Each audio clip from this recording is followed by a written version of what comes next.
The Golden State Killer's Night Prowls, California, 1970s-80s, arrest 2018.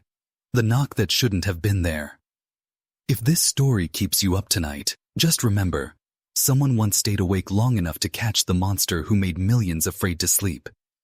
Subscribe before you turn off the lights.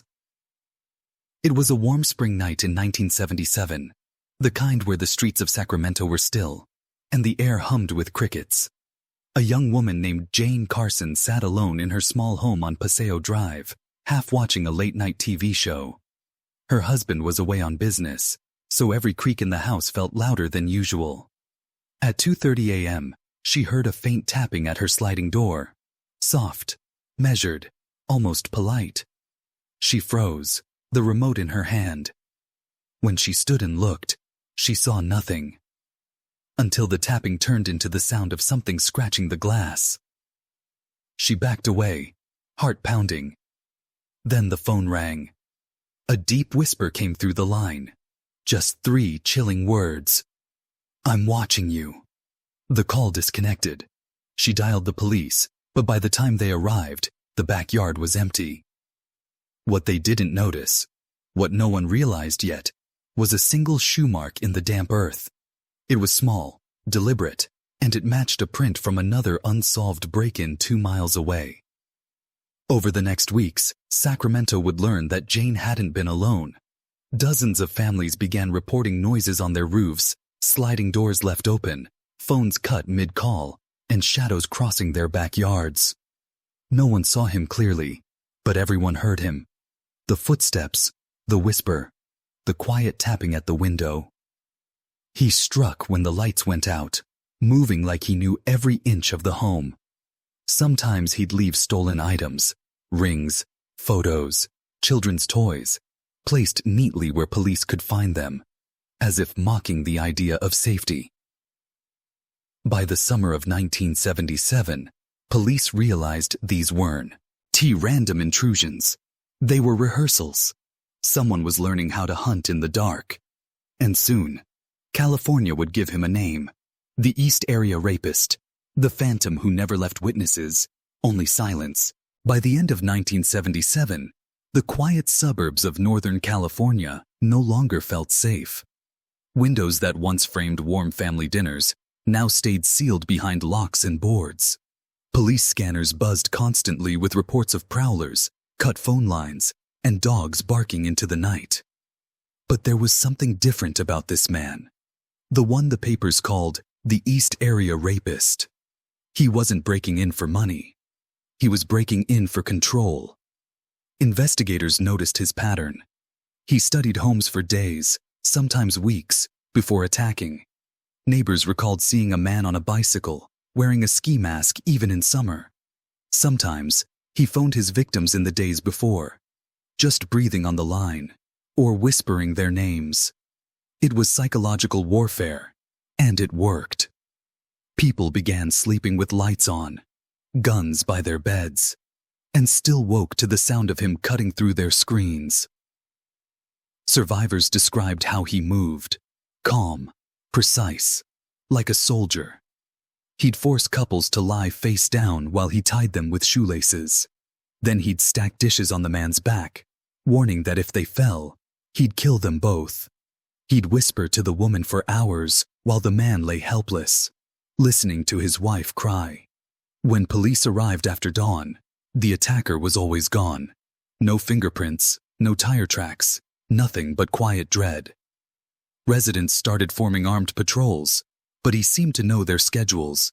He vanished when police were near, then reappeared miles away. One officer said it best. "It's like he's inside our radios, hearing every move we make." What no one realized then was that this wasn't just one man terrorizing a city. It was the start of something far larger, something that would stretch across California for more than a decade. Because by 1979, his hunting ground was about to change, and so was his name. By 1979, the nightmare that had consumed Sacramento was on the move. The attacks stopped abruptly, leaving detectives unsure if the predator had been caught or killed. But hundreds of miles south, in Santa Barbara County, Another kind of terror began, one that looked hauntingly familiar.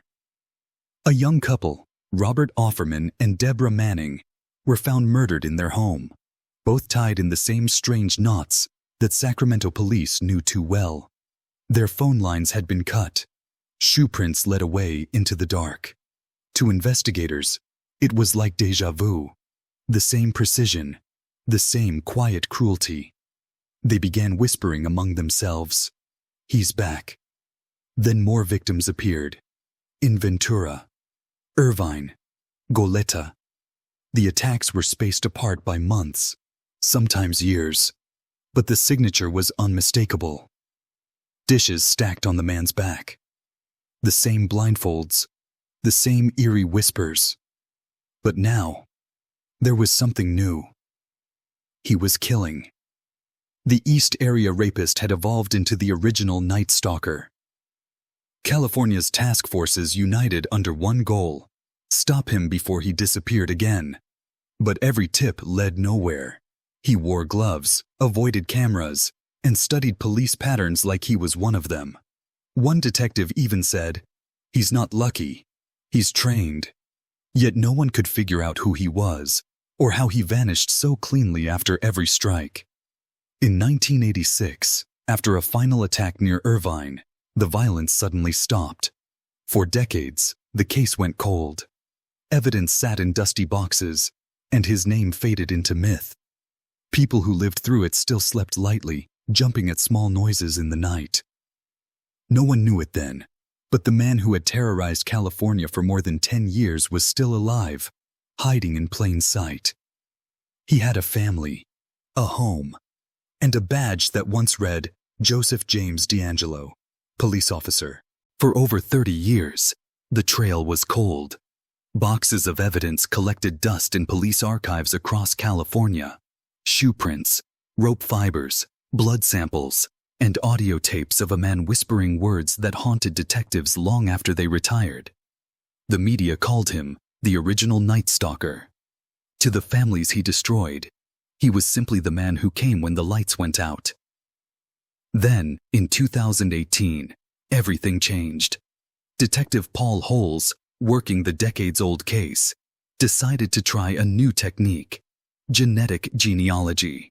Using DNA recovered from old crime scenes, he uploaded the genetic profile to an online ancestry database. It wasn't an exact match, but close enough to point toward a single family line. From there, detectives quietly followed generations of relatives until they reached one man living near Sacramento. His name was Joseph James DeAngelo. He was 72 years old, retired, and living in a quiet suburban neighborhood. To his neighbors, he was an ordinary man, grumpy, private, the type who yelled at kids for biking too close to his driveway.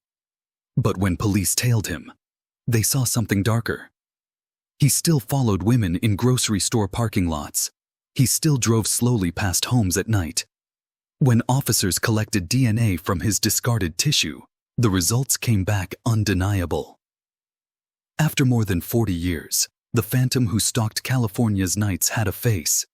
Joseph DeAngelo was a former police officer, once trained to protect the same streets he later terrorized.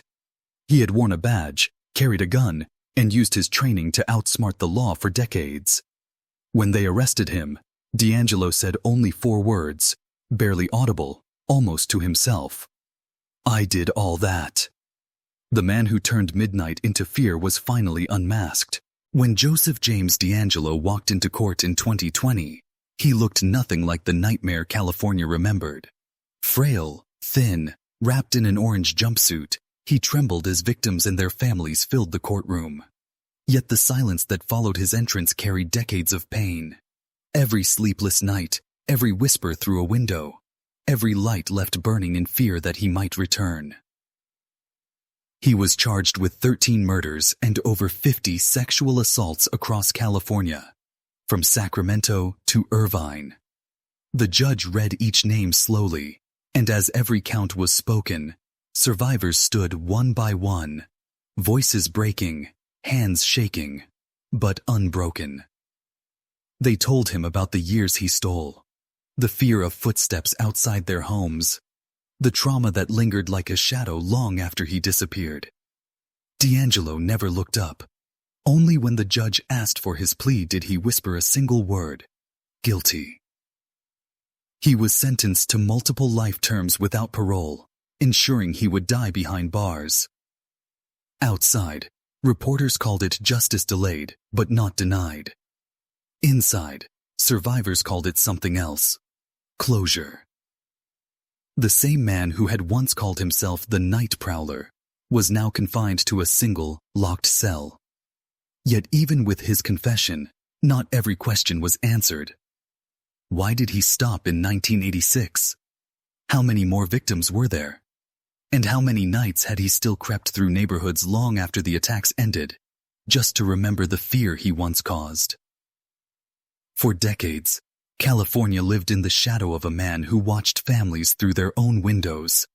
His reign began with whispers in the dark and ended in silence behind bars.